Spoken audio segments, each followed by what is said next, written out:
choice is all up to you. Too many things, don't know what to do. Speak your mind and you won't get judged. If it kicks off, you won't hold no grudges. What? Come online, come online. CSI, CSI. Come online, come online. CSI, CSI. Yeah. Wow, Blake, welcome to CSI. Welcome to our show. Welcome. I can't actually believe I'm here, to be honest with you. I never expected it. And well, if I get the call from you to come on, I'm definitely going to come on. Yeah, and you know, the funny thing is that you're the first person I'm actually going to be sitting with one-on-one, you know, while we're starting this show before the pandemic, you know, because everyone that we've been doing the interview with so far has been online through Zoom because, you know, we can't go out and meet each other and stuff like that. So thank God for the... for the lift? For the lift, you know, on the lockdown. At least... We're not more than two people, so we are two of us in here, only two of us, yes, and we're social. Don't worry, we know the procedure, so no complaining out here, okay? So anyways. The funny thing, I called you and I just invited you since you're around. Anyway, that's why I said, just pop in, and you happen to catch me in where I'm about to actually record an intro episode for a new series. We're actually starting on CSI, so we could have a discussion over that, you know, maybe later on through this, because the series is actually called Rant. Yes. Okay. Rant. I don't rant, but I can talk. It is called Rant episode series, you know, it's like Rant headquarters, you know, where you'll be able to actually feel free, you know, and talk about any problems, any issues, any topics, you know, without, you know, thinking of being professional or being afraid of how you speak. Just letting loose, basically. Letting loose, you know, be yourself, you know, talk on here the same way you may talk at home, you know, just feel free, you know, and just do whatever, you know. As you see today, I'm just dressed anyhow because we're at home. Yeah. So it's not like I have to be professional and we can go. Yeah. The conversation we're gonna have here today, I'm sure we can go. There's no limits. There's no limit. We got so much. We've known each other for so long now. There's so much we can talk about. Exactly. 20 years and so on. You know, 20 years now I've known you. 20 years and counting. Okay. Unbelievable. I'm gonna start this today. Guess what? Yeah. People don't know this. This is like Blake and Blake. Yes. Blake and Blake. Yes. I'm also Blake. So it's funny. The two Blakes. So most people know us as the two Blakes. Anyways, it's actually funny today. I was saying to you earlier, driving in here, it's been 6.5 years since I moved out of this area. Yeah. So coming back in here and seeing you living, and it's kind of like my old apartment, a bit bigger. Exactly the same estate. Yeah, and I just leave, mine is just there, and just driving in here and seeing it's a kind of same layout as mine was. It's just bigger, so it's just emotional. And coming in here for the first time, seeing you after a long time, I know, bro. And we have so much to catch up. We have so much to talk about. I know. We have so much. I don't even know where to start. Where do you want to start? Let's start from how we got to know each other, how we know each other growing up, you know, because people might want to say, okay, you say you've known each other for 20 years. You know what's funny? I can't even remember how I met you. Remember? I'll refresh. I'll tell you how I met you. I actually met your mom first. My mom, okay. Yes, because I used to live in Fisborough, but I used to have Irish friends in Dorset Street flats. Okay. So I used to visit them. Shout out to Gate Conway. I haven't seen him in years anyway. His name was Gate Conway. I still remember his name. This was 20 years ago. Wow. So I used to walk through an African shop, you know. I was thinking, okay, I can relate. I'm African. So I used to go in there, pick up plantain crisp, you know, little things like that.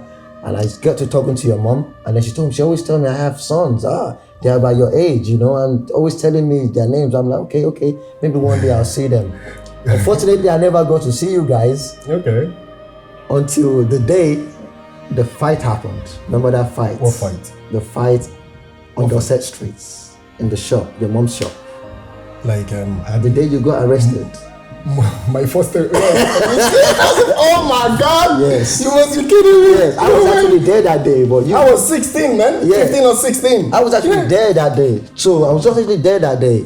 It's just that you were getting wrapped up by the police and getting into the van. So you never got to see me. But I came there because Abe. So you came to fight us? Yeah, I came to fight you. But when I got there, I was like, shit, God, I didn't know where I was going. It just said Dorset Street. I was like, okay, maybe it was maybe some guy that walked out of your shop fighting them or whatever. Okay. And I got there and I saw them fighting your mom, and I was like, gee, I'm stuck in the middle because Abby is close to me. And I know Abby's mom as well, and David. Oh my God. You know, and they were close to me, and me and my friend, his name is Kazim, and we call him Little Man. Okay. And we got I know there. Little Man, yeah.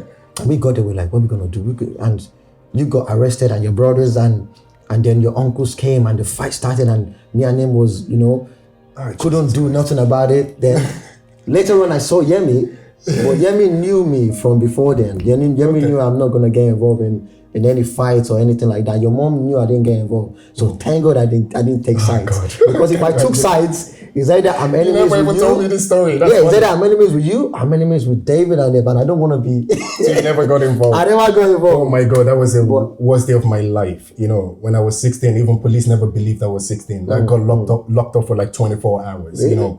They won't release me because, I got caught up with a knife, trying to stab Abby's elder brother. You come to my mom, try to fight my mom, in the shop and stuff like that. But we all learn a lesson from this kind of This was 2000. This was 20 years ago. Fucking hell. Jesus I was Christ. 17 years old. Damn.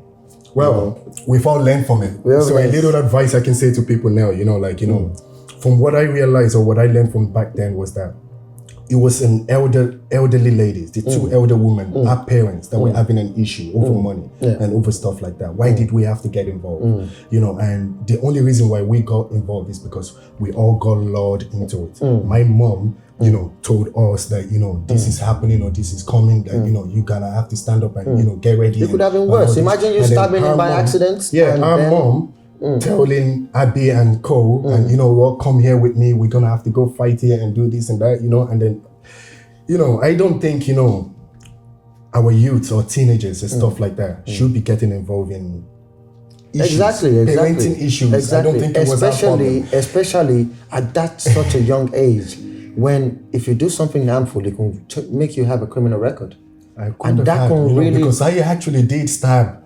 If they wanted to pursue remember, Abby and his brother were on my back. If they wanted to pursue you, on my back for like a year. I couldn't believe it. But later on, we actually became good friends as well. I can't believe it. If your parents are having issues with someone else, don't go there. I'm gonna kill. No. We don't get anything from Let elders settle it themselves. You go there, go and fight someone. They arrest you for assault. That's you with criminal record. And you want me to tell you what was funny? 2 years later, they became friends again. Yes, exactly. That's what happened. Exactly. And the funny thing is, whatever caused their issue, we didn't even know about it. Exactly. I didn't even know. Even me coming there, I didn't even know what happened. My friend just rang me, Abby, like, and the way we used to say it back then, because we had a lot of racist issues. Of course. So when Irish boys start with us, we always say, arms out. We got that from London. Arms out. He just rang me. Arms out. Dumpster Street. Arms out. Remember the whole street was locked down. Oh my God, I think that was one fucking there was like fight. 10 vans and 10 Jesus cars. Christ. My dad got beat up with them back on stick, trying to protect me. It's only 16. I stood there. I had to stand back. Like, I'm not getting involved. And the guys were looking at me. And I was saying to the guys, listen, I'm not getting involved. And I said to the guys, I'm not getting involved in this. Listen, I know both of them. I'm not getting. Oh my God. It was a crazy day. Anyway. So after then, I guess I never met you that day. So how did we actually? When did I actually meet you? We probably met. I was thinking we probably met. Did you come to any of my parties back in Blanche or what parties? I had parties. I have parties in what Blanche. parties haven't I been? I don't know if you came to my party in Beachfield when I lived in Beachfield when I'm a DJ that day. I'm not sure if you were there. Probably. But I'm sure we've met. We probably met in every party. Remember? We probably met in house gatherings or club or somewhere in the like early 2000. Maybe 2003, 4, maybe. Probably, yeah. Well, I don't think that's relevant now anyway. Yeah, but we really got close when I was living here in Dunboyne and you were living in Lucan. Not Dunboyne, actually. It was before Dunboyne. It wasn't before? Before like Ongar. Ongar? Yeah. Oh, at the apartments. Yeah, that's when we got close. And Razak was living there, wasn't it? The other side as well. Yes. That's when we got close. Yeah.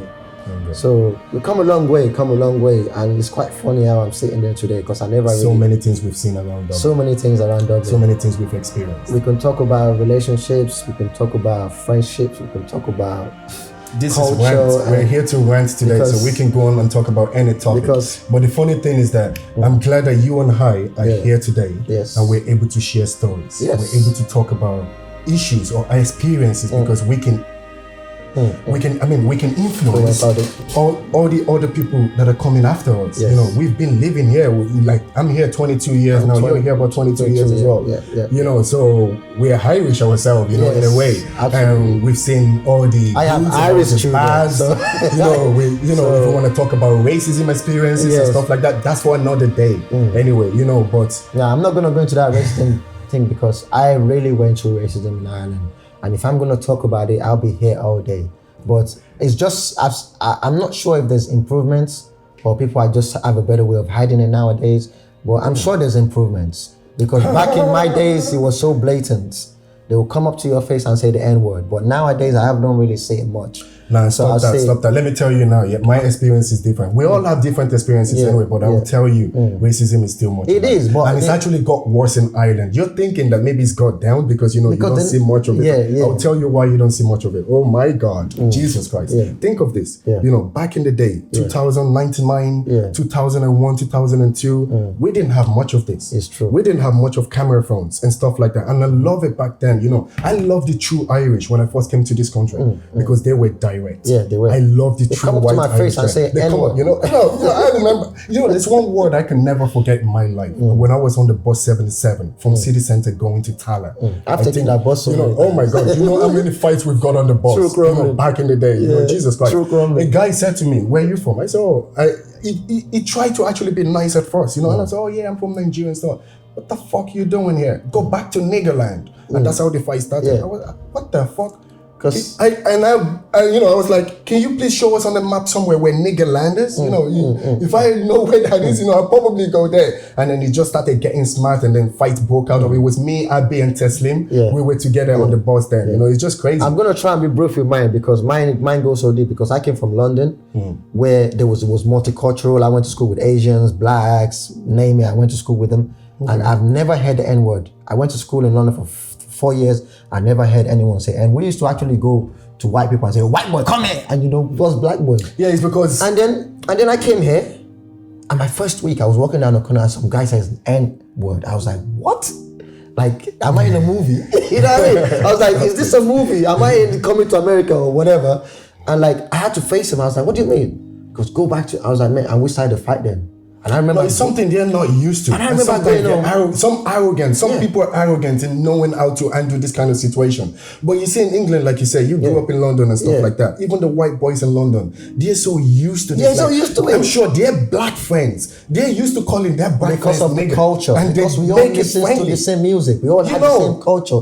The white boy that lives on my block and the black boy that lives on my block, I look at them the same because we all lived in the same apartment. We all listened to the same music, went to the same schools. Me and the Asian boys, the Asian boys used to come to my house, we eat pounded jam. I'll go to their house and eat curry.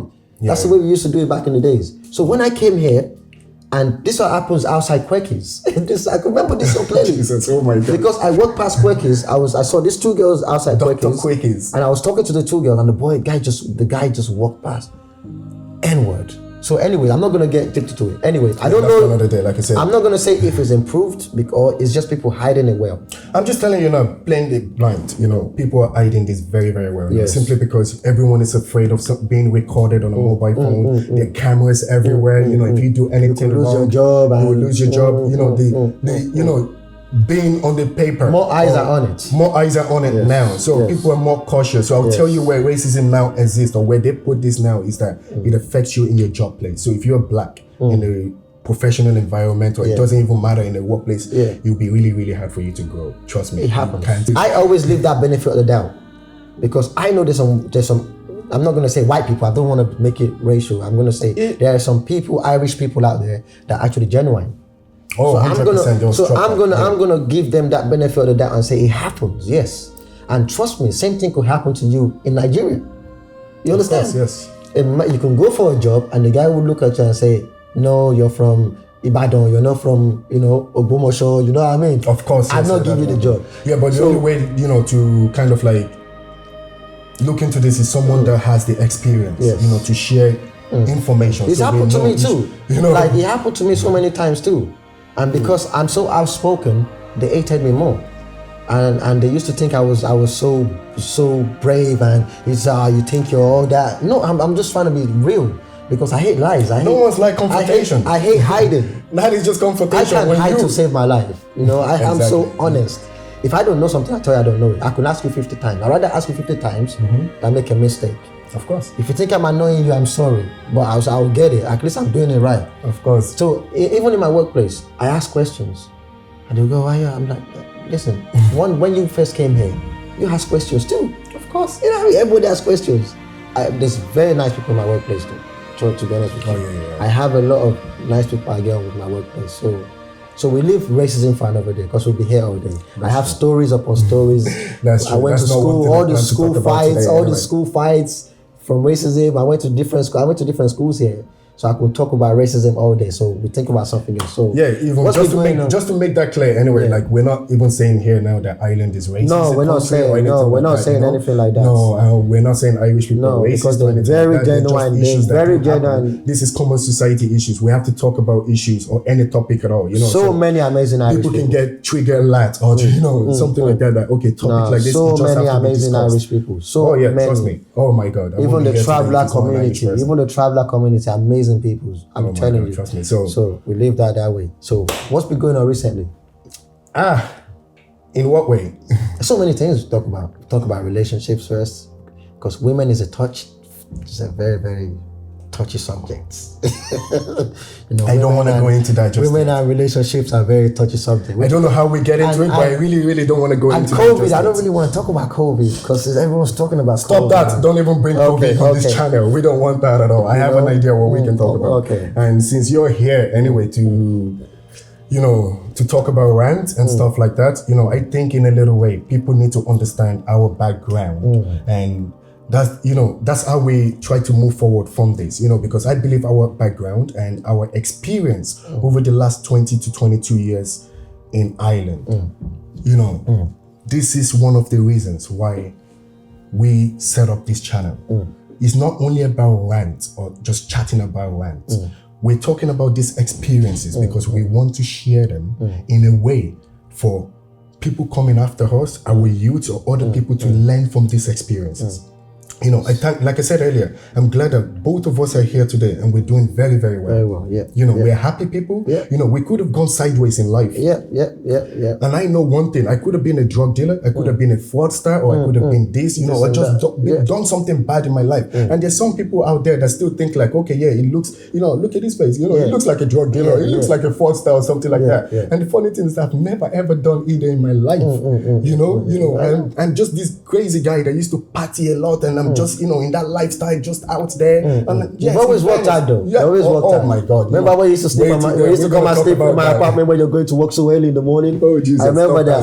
I remember you've always worked hard. Because same here with me. I've always worked hard in Ireland. I always make sure I paid my due. That made me also mix with the community. If you work in the community, you get to know what the community. Some people are here, they don't work, and they don't know what the Irish people are really like. They don't really know the Irish culture. I've been everywhere. Mostly. Okay. Now, this show is for everybody, okay? And in a way, I kind of like, at the beginning of this show, I want the Irish people to actually kind of understand Black and actually learn our system and learn the way that we kind of been doing or operating in Ireland somehow. But also, I want the Blacks to actually understand somehow that we're not getting involved. We've not been doing enough. We're not working hard enough. And we want to talk about these issues as in how we're not contributing to the community or to the society somehow. Because I think there's so many things that are just going wrong. Like we were talking about racism earlier. To be fair in this, there's so much Blacks in this country that I can say they're fucking racist as well. Of course. They're Blacks that we will never support each other. Yes. They're Blacks that will never get involved with anything to do with a white person. Actually, I want to talk about there's some Blacks that will never ever date a white person. Yes. And they'll be like, oh yeah, this and that or that issue, Yes. So let's put it this way. We're just so very, very, very fucking ignorant. Yes. And sorry to say, I hate the fact that this is happening in Ireland. And now, let me tell you this, why I'm bringing this topic up. And it's a good thing to talk about because I really, really believe this show is actually going to, let me put it this way, educate a lot of Nigerians. a lot of not only Nigerians, Africans, the whole Africans in Ireland. What is your purpose, or what are you fighting for, or what is your purpose in life? What is your goal in life, if you think of it? You know, because what I'm trying to say, but what I'm trying to say there is that we all came here for a reason. We all came here for a purpose. You know, my mom, I thank God for my mom. May her soul rest in peace. You know, and I thank God for the way she brought us up. There were things that she told us when she was young. I mean, when we were young, rather. You know, and when she brought us here, and I thank God for the experience that she had in life. You know, when we went to talk about domestic abuse and stuff, if it wasn't about what she went through in life, trust me, none of us would be in Europe today. If it wasn't for the abuse that my mom faced in life in Africa, in Nigeria, one of her friends saved her and brought her to London, and she became this amazing woman in London, the best hairdresser in the whole of London, you know, before moving to Ireland, you know, and stuff like that, you know. And she sat us down. I think this was about around 2004, 2005 or 6. I can't remember the exact year, but then, you know what she said to us? She sat all of us down. BJ, Yemi, you guys, you see all your friends, Razak or Rashid or all these guys, you know, they're all buying lands, properties in Nigeria and stuff like that, you know. And we know you hang out with all this crew, that you will have the mentality of, you know, saving money or working hard and sending your money to Nigeria and buying a land and doing everything there. And she was like, don't you ever do that, okay? And she explained in a way that she actually took pen and paper and do the math calculations and told us that, look at it this way. I brought you all to Europe, okay? Before she said this, she said, you know what?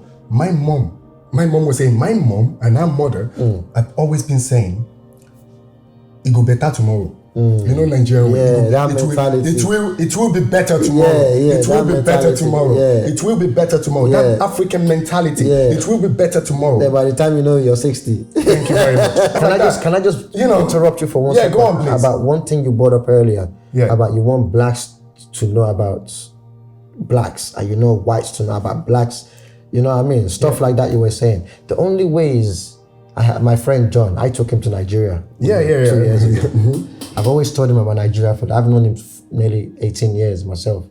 And when and he knows, he always hears when I say, but when he went there and he saw it, now I can't even say to him anymore, you don't know what I'm talking about, because he knows what I'm talking about. Yes. There are some boys here that have been here since they were 12, or even born here now, you know that, that have never been to Nigeria. Or when they go to Nigeria, they don't experience Nigeria. They're probably in their mom's house. They don't go out and experience Nigeria and know about their culture.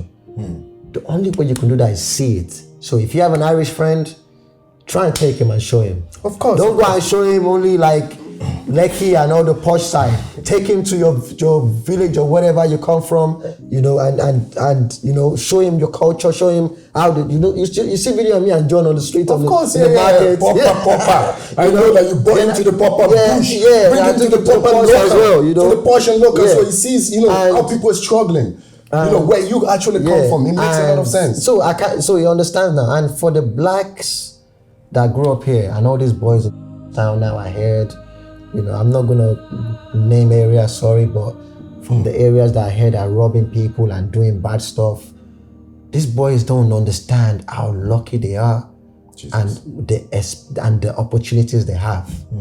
Because if they go to Nigeria and they swap him with someone his age and say, okay, you go there. But you know what's funny, but this is where I'm going to get to with what I was trying to explain earlier. This is where I'm going to get to with the ousting that my mom was saying, that it will be better tomorrow. It will be better tomorrow. You know, this is the kind of where everything will lead to as well. Where you will see that our youth growing up now, that they don't have a role model, and I will tell you why they don't have a role model. Their culture is grime music. Their role model is grime music. You know what I mean? When I'm talking about role model, I'm talking about their parents. Yeah, dude. I'm talking about their parents. I will get there in a minute. Parents is working to go and build house in Nigeria. Parents are working 2 jobs trying to save money. They don't know that money is not everything. You have to sit down with your child. Your child first has to learn from you. You have to learn your ways. Of course. You know, learn how you do. The first thing my sons learn from me is no need to be foul or disrespectful. When I use the toilet, I rinse. I don't use tissue. So my sons just look at me and say, Dad, like, you know, like, Dad, what's going on? I'm like, that's the way I've been since the day I was born. I actually get irritated when I use tissue. Yeah. So my boy started, you know, trying to do. I'm like, no, you don't have to copy, but if you think that you're comfortable with it, do it. I just give them that option. You don't have to make them do it. So they have to know your ways.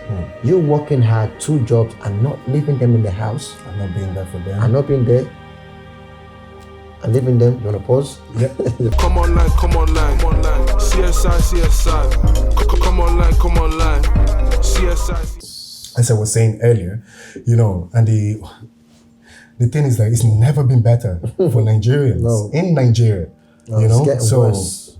I could say you and I are lucky to be here, growing up in Ireland today, because, you know, very lucky. What is it that we don't have? Very good lucky. Health, good education, and, you know, so many things we can talk about in benefit-wise and stuff like that. So the reason why I'm going there is that now my mom was now saying, you know, your friends are going to come up to you. All your friends are going to be like, you know, or maybe try to influence you, you know, in buying a land or buying a house or something like that in Nigeria, you know, because it's become this norm thing for Nigerians somehow. I don't know if it's like a competition or something to, you know, like a trophy stuff or something to say, you know what, you're successful in life. Or is it like you know, just to show that you're successful, that, okay, I have a house in Nigeria, I have this in Nigeria and stuff like that. And you know what, my mom made it very, very, very, very clear to us that, you know what, I want to change our generation. I want things to be better. So almost all my generation, I could actually say maybe I have one of the biggest family in Ireland. Yeah, you know, everyone, you know. So she was like, don't ever, if anyone comes to you to offer you something, or if you work hard to do this, and she, you know, she actually brought out a pen and paper and did calculations. If you were to spend this amount of money to build a house in Nigeria, you spend 60, 70,000 euro, or whatever the case may be, 80,000 euro. You say, oh, you don't want to buy a house in Ireland for 300,000 or 250 or 400,000 euro, whatever the case may be. Oh, you can build a house in Nigeria and stuff like that. Okay, you build a house for 80,000 euros. So, okay, the rent, they don't do monthly. Mostly in Nigeria, it's usually yearly. So they probably rent it off you for like maybe 500,000 or 1 million naira. Do you know how much that is in like a year? Vijay, it's not even that. It's the idea that your children you're bringing up in Ireland in the first place, that you're not showing the culture to. They're never going to go there. Working, I'm not gonna go there and stay there. So look at it costs a lot of money to be. See, Nigeria. That's the thing about Nigeria. It's about maintenance. They don't maintain stuff. That's why things deteriorate in Nigeria. Things get bad and worse, and you're not there. You go there maybe twice a year, or 4 times a year, or 3 times a year to check up on the house, to do business there, or to do whatever the case may be. You talked about children earlier, about different area, going around to steal and doing everything. This is why I said this conversation is going to lead, you know, because we have the parents there with their focus, their attention, and everything about their life in Africa. Putting everything, investing in Africa. So their attention is there. They're not putting any attention on their children here. They travel 4 times over there or 3 times over there. But all that money, they're investing over there. You know what's even funny? We know all about parents, even here, that are African parents, that take all of their child benefits and put that over in buying a house or building, and, you know, sending to African, instead of actually using that to take care of the children here. You know, and then after all, we say Irish people are racist. See what you just mentioned, contributing, you're not adding anything to this community. See what you just mentioned there with that child benefit. That has really broken up a lot of relationships. Do you know what I mean? Oh yeah, I remember. We will get there in the families. I know a lot of men that has had issues with their wives collecting child benefit and using it to build house in Nigeria, and the husband is saying they're going, the money you're meant to be spending on this child and looking after the child, you're building house that you're collecting rent that doesn't even make sense. Spending the money you're using, getting like 2,000 euro per year. The money you're using to get in that year, you're using the same money to look after the house in that year, because in that year, the rain, the wind, everything will make that house look like it's been there for 10 years. Like, you don't understand what the weather's like in Nigeria. The maintenance alone of looking after a house in Nigeria will cost you a lot. That will the rent sometimes. Do you know, like, why we don't grow in Ireland? Is because majority of us have the same mentality of doing this. You know, after all, you say, yeah, Irish people are racist, but you're not contributing to the society yourself.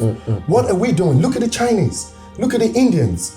Look at all the cultures. Look at the Polish, for example, or Lithuanians. Yes. You know, what area would you go in Ireland that you won't see any Polski shop? It's true. Those people work very, very hard. But can I say one thing though? The only hope I really saw Jesus Christ in Nigeria was the Igbo people. For some reason, for a long time, I thought the Igbos were the kind of people that stuck together. Because you always, everywhere, even in Dublin, you know, they have their own Igbo association. Clique and stuff like that, yeah. And they help out each other and they have their group. They always go to KK sometimes and eat and discuss. And a lot of Yorubas will be going, they all drug dealers. And I'll be thinking, no, they're helping each other. They're sitting there, they organize, you know, even if it's organized, you know, odd jobs for each other and talk about, you know, that's a way forward. Of course, yeah. I do agree with you with that to some extent. You know, what we're trying to actually break down here as well, regardless of this, you know, you can have Igbo culture, you can have Yoruba culture, you can have Hausa culture, Kenyan culture, you know, Zimbabwe It's culture, about sticking together. It's not even only about sticking together, it's also about involvement, getting involved in the society. So you can't have Nigerians or Zimbabweans or South Africans coming to Ireland and forming a clique. No.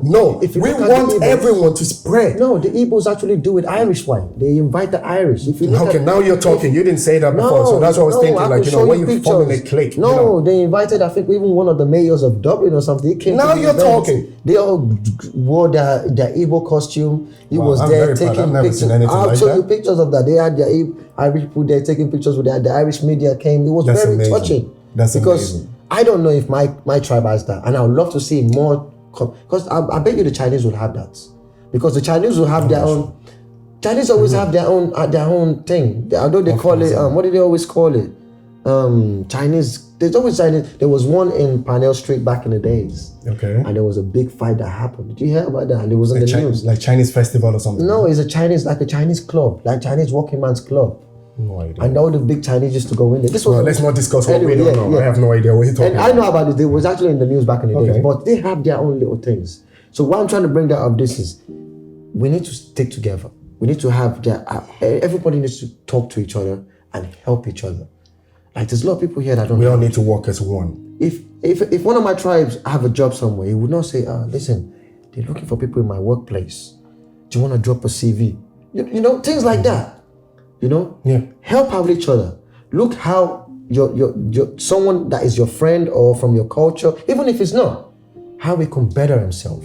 Of course. You know? If everyone works like that, we won't be here. We won't be here talking about this issue today, you know, and that's not happening right now. Yes, so anyways. how can we raise awareness on this type of issues, you know? Like when you mentioned when you talked about, you know, young guys, you know, going around robbing, you know, young guys going around stabbing each other. We've all seen many news over the course of the years, you know, and even just in the new year, on New Year's Day rather, you know, what happened in Red Cow, you know, the fighting, and the image this is actually bringing on the black, you know, community in Ireland. There's no nightlife anymore for black people. There's and no clubs this has been going on for many years. And also, the funny thing is, you heard things like, you know, Black Brigand, you know, instead of Bob Brigand, Black Brigand, Blanchestown. I know, I remember many years ago. That lady that was the politician lady. Oh, forget about her for now. Yeah. We don't have to make her important on this show. That's not for her. You know, we are not here to cause any hatred. We're here to actually make things better. I'm not. Yes. We want to talk about issues that lead to these things. You know, our opinion on what we believe could have led to this issue. And the funny thing is, you and I, we've been here for 22 years. So we have an opinion. We've seen everything. Yes. We could have something per se to talk about here. And you know, when we're talking about these kids, when I say maybe Tala crew, Blanchestown crew, Terrastown crew, Black Brigand crew, you know, and stuff like that, you know, all these kids, I have an idea how they grew up here. You know, like we all know, my mom is the first woman in Ireland to have an African restaurant, African hairdressing salon, everything here. You know, so we're kind of famous in that way because, you know, a lot of people come to our shop all the time to do hairdressing, to get their hair done, get their hair cut, you know, buy food and stuff like that. So my hair, I've heard so many things, my guy, so many things that I've seen that have happened, you know, so I can't blame those kids, you know. A lot of those children that we see stabbing each other, a lot of those children that we see causing, havoc everywhere and causing all these issues we're seeing here, I will tell you now, believe this or not, at least 80% of them are coming from a single parent home. Yes. It's either they live alone with their father or they live alone with their mother. Absolutely. And I'll tell you why from the things that I've heard back then. The reason why I say this is that back in the day, from like 99 till about 2008 or 2010, for you to have papers, like a green card, so to speak, to stay in the country, there's only two ways. Yes. One, get married, or two, have a baby. Yes. I see elder people or people that are maybe in their 20s, because I was only like 15, 16 then. I've been hearing so many stuff in the shop then, They'll come up to my shop and maybe they're getting their hair cut or they're getting their hair done and stuff. Women, you see them chatting, gossiping or talking about stuff like, oh my God, I need a paper, I need to stay in the country, I got a deportation letter or this or that, or you have a guy asking for an advice, I've been here, my visa's expired, I need to go back, and you hear guy telling the guy, you know what, why don't you go and find a fat woman? Why don't you go and find like an ugly Irish woman? It doesn't matter if the beautiful one is hard to find one that makes her pregnant. Once she's pregnant, you have your papers. And then once you have a baby, abandon the child. And then they abandon the child after 2-3 years, they get what they want. And then you have the ones that are marrying a woman as well, giving them false lies and lying to them and stuff like that, and then they have babies as well. I mean, they get married after, and all this, after 5 years, divorce, maybe there's a baby and a child involved. The guys don't care. But one thing, I think the government or the Irish are not understanding, or maybe white people in general in many countries may not understand, is that Africa, man, is struggle. Not only Africa, it could even be Brazil, like some South American countries, they're coming here to do some similar stuff now. Are we just putting a blind eye to it and stuff like that, It's happening everywhere. When you come from a country that you have to do anything to survive, it took you, like, God knows, a lifetime to get into an European country. Yes. And you get here, what? Do you think anything is going to take you back? Some people go the long way. They go the desert way. To get up there. And you think having a baby and dumping that child is going to be the least of their problem? Yes. They don't care about that child. But these things happen, and these are the children that are doing these things now. These kids now. There's a lot of lost children out here. Lost black children out here. There's Irish too. There's a lot of lost Irish too. There's a lot of young lost teenagers right now. So how can we help them? The only way is through parents and advice from family members. And see, there's only little we can do, because if we believe that the adults can actually hear us out and actually understand from issues that is happening, they will be able to speak to their children. The only way sometimes is if you're in a family and you see that your sister broke up with a boyfriend and the boyfriend is not seeing the kid, try and influence the child. If you're a man, try and show him that, listen, daddy wasn't here, whatever, but uncle was. Uncle is a good man. Uncle will always be there for you.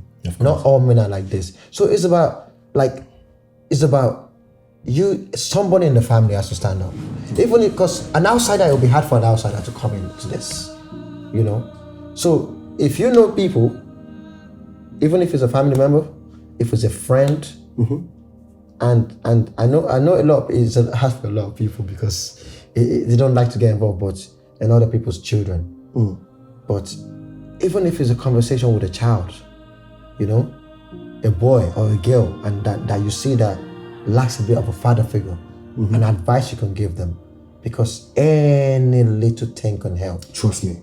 Any little thing can help. I believe in that. Because I've been alone that I needed someone to advise me, and I'll be looking around and be thinking, who's gonna advise me? And I'll end up following a friend that doesn't know nothing, and I'll be lost. If I just saw someone right there at that, it would take 2 minutes. If I just got someone to have a conversation with me for 2 minutes and say, do this and just try and do this, I've learned from this, it could change my whole life. Someone with good experience. 2 minutes could change your whole life. So that's the only way, communication and because some parents won't even listen to what we're saying, because their house is nearly finished. It's just a roof left. So you're trying to tell me now that I should abandon that house? Do you understand what I'm saying? Some house is nearly finished. I just have to paint it. So us now, But you know what's funny? Yeah. I would actually say yes, I'm buying on that. Man. Because you know why? If you lose 50,000 euro or 80,000 euro and say, you know what? I don't know how to say this, I know, because yes, something they've worked really, really hard for. It's about actually choosing your family or that house.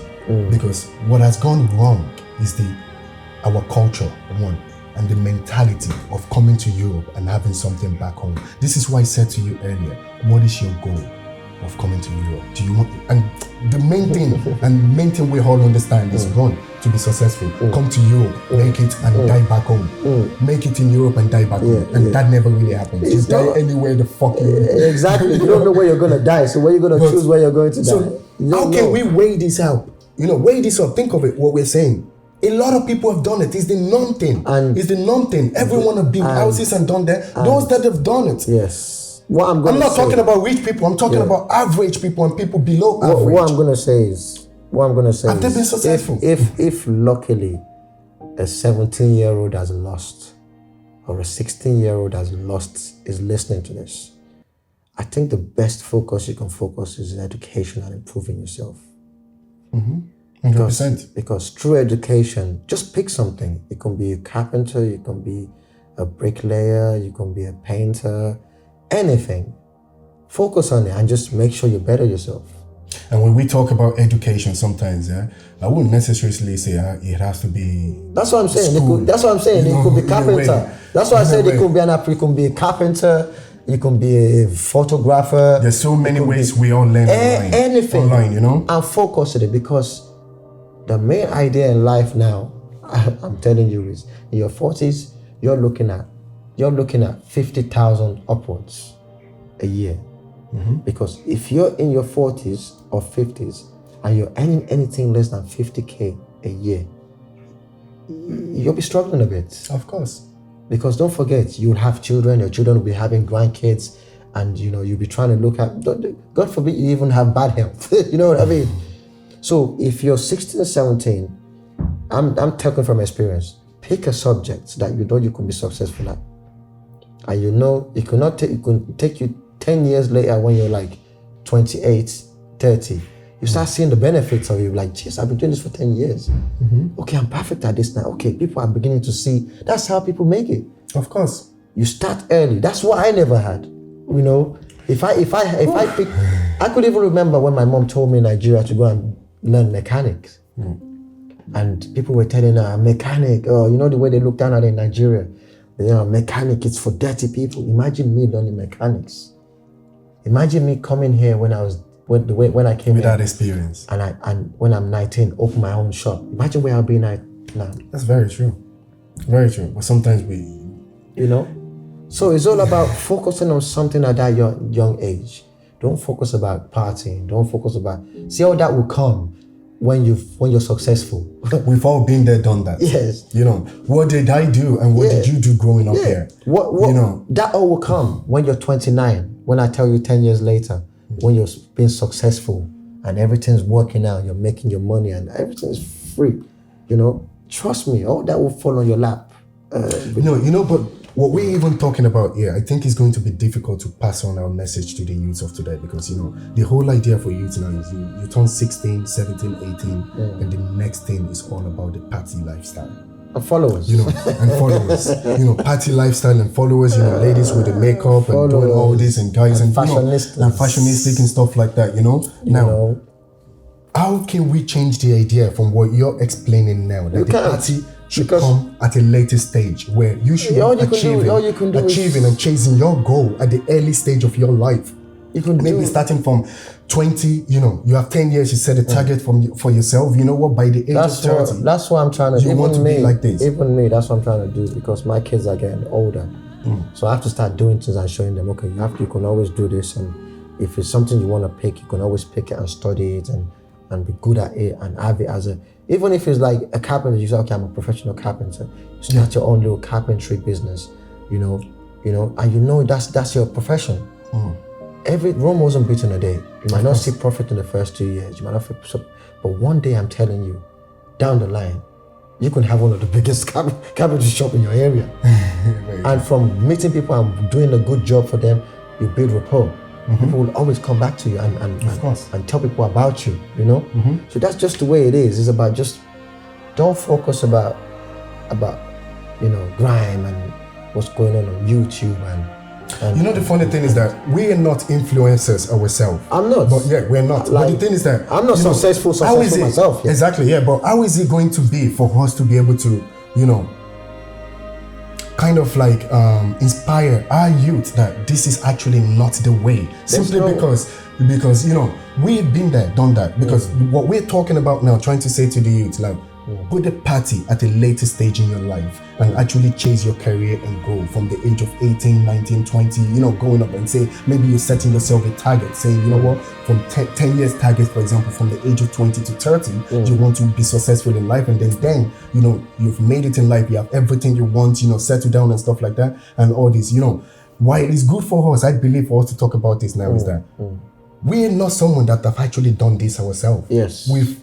gone through the wrong path in our life itself. Yes. What we're talking about now, we've experienced it and we regretted it that we didn't make this choice. Absolutely. What we're talking about now, I would have wished I made this choice when I was 20, between 20 to 25 years of age, to say that, you know what, this is what I want to do. This is my goal. By the time you're 19, you have to know this is what you're going to face. You know, for 10 all years, I did was party and bullshit. Party and bullshit. Because, you know, I regret it. So I want to talk about my regret. This is common society issues. I have no issues talking about my past. I have no issues of talking about the struggle. I face in life. I know you struggle. I struggle. Everybody struggles. You know, I struggle.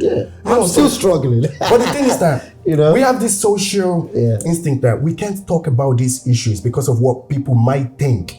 You know, but I'm ready to talk about problems. I'm ready to talk about experiences because these experiences is what is going to actually help these youth understand that these guys have done it. They failed. Yes. You see, and they're telling us, don't do the same thing we did. The only other idea I thought about and look at what we're doing now. The only other idea I thought about there when you were talking was, you ever hear, like, back when I was in London, there used to be community centers. Yeah.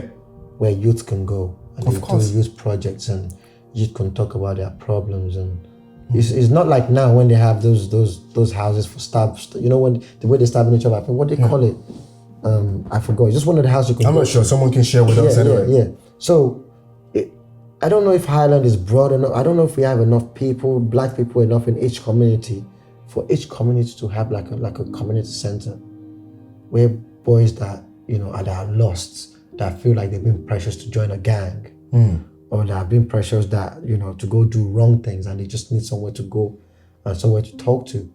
Is there something like that in Ireland? That's why I don't think there is, you know. And the funny thing is like a lot of now young teenagers and young youths, they're falling into the wrong gangs. Yes. And even what we're talking about now, everybody knows, whether you're black or white or anything like that. We all know our youths now are getting involved in drugs. You know, you know, like we have 10 years old or 12 or 15 years old dealing drug on the street for the adults and stuff like that. You know, so and the Irish too. It's not only blacks. That's what you know, everywhere. So what I'm saying is what you just said at the point that you made. If we don't have anything like this that can help people like that, that's what I'm saying. That can go and seek for help. I don't know. There is helplines. I know there's helplines you can ring. We have to bring them here. We have to invite them here at some point. I know there's helplines you can ring, and there's help you can get. But I think it's a bit deeper than that. There has to be because and I'm sorry, but an Irish social worker might not understand the culture the way a black social worker would understand the culture with a teenager.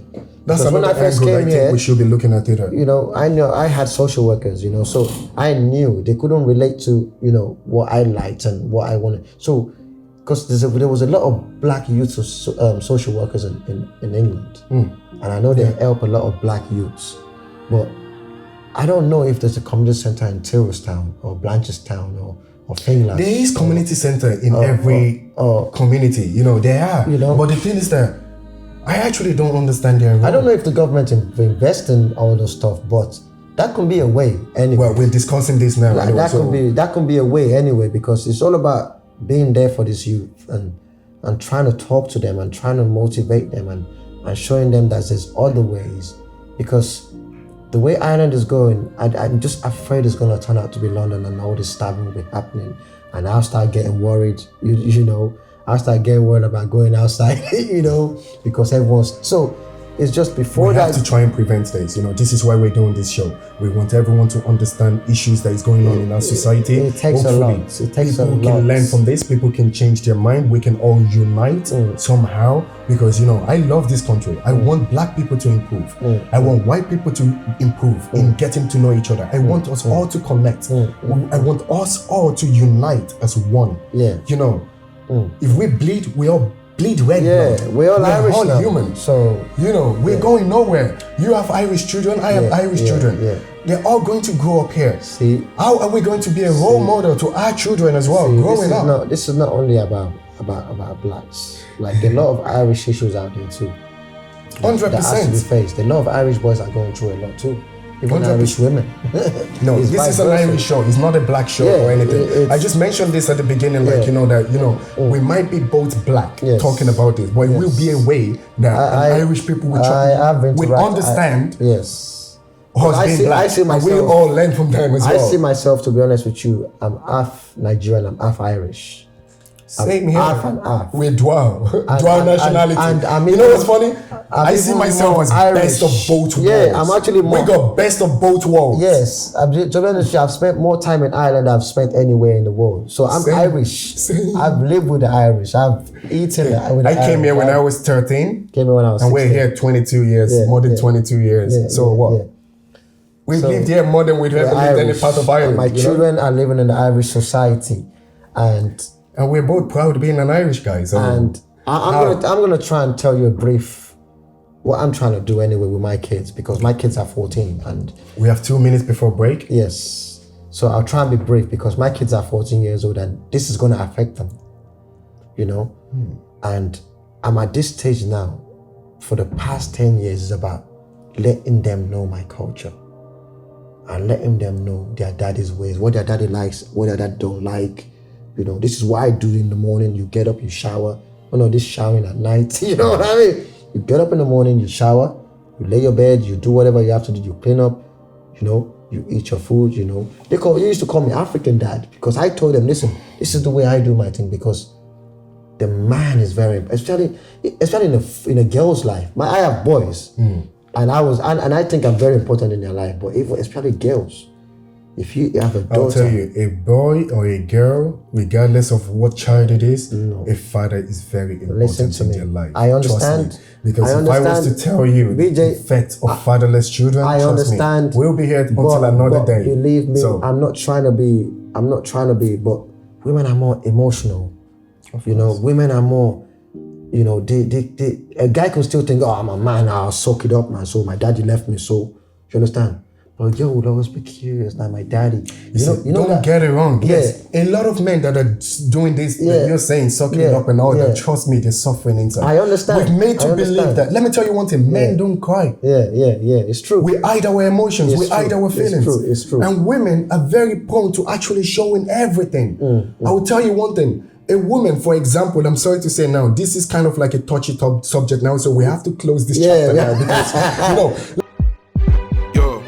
choice is all up to you. Too many things, don't know what to do. Speak your mind and you won't get judged. If it kicks off, you won't hold no grudges. What? Come online. CSI. Come online. CSI. Yeah, your choice is all up to you.